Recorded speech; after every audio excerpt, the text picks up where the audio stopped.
My heart broke that day when in 3 overtimes the Scarlet Knights lose 41-39 Yep. against the Mountaineers. What are your thoughts? Mountain Mama got the best of us that game.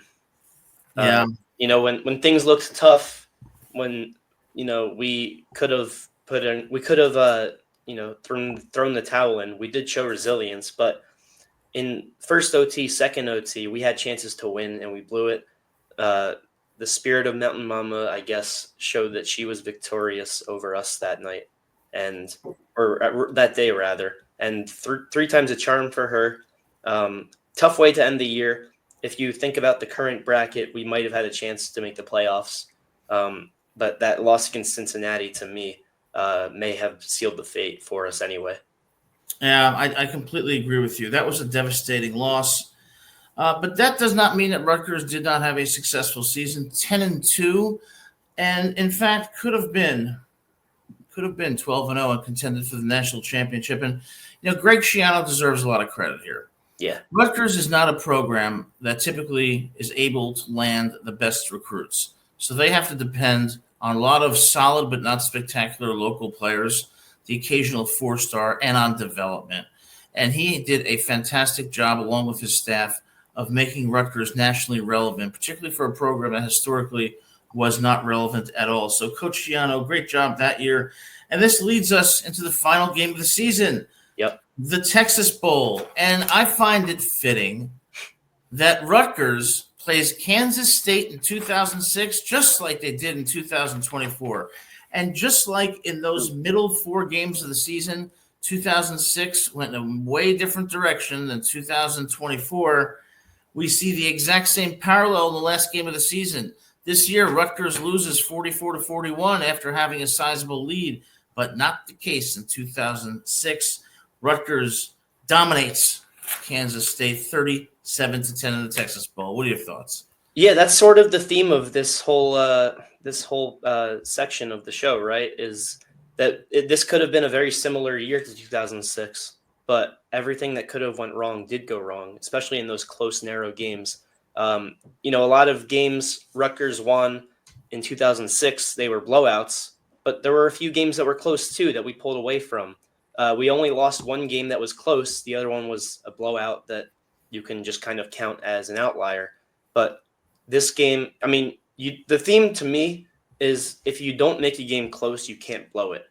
If you beat a team 37-10, if you beat a team 33-0, 56-7, 34-0, like that's the difference to me. Is we had like maybe 2 of those last year, but a lot of those games were close, and obviously games that can go either way. If you lose more than 2, you're out of the playoffs no matter how good you look the rest of the year. Absolutely. And it's really interesting when you compare the 2006 and 2024 season, because those middle games, when Rutgers was 4-0 in 06, those middle 4 games, South Florida, Navy, Pittsburgh, and Connecticut, all victories. 2024, Nebraska, Wisconsin, UCLA, USC, 4 losses.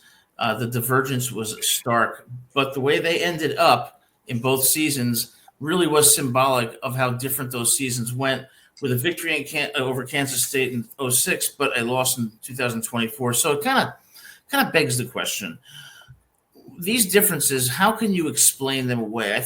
When I think about it, I think there's probably 3 reasons that I look at, and I'm curious what your thoughts are, that differentiated the 06 team from the 2024 team. The first is mindset. Okay, I think that 2006 team had a championship mindset. I don't think we had that this year, probably due a lot to youth and inexperience. The second thing is defense. That defense in 2006 was formidable. They were not easy to run on, and they had a stout front 4. I don't think they were nearly as good in 2024. And the last thing is injuries. I think injuries really hurt Rutgers, with 8 starters going out to season-ending injuries.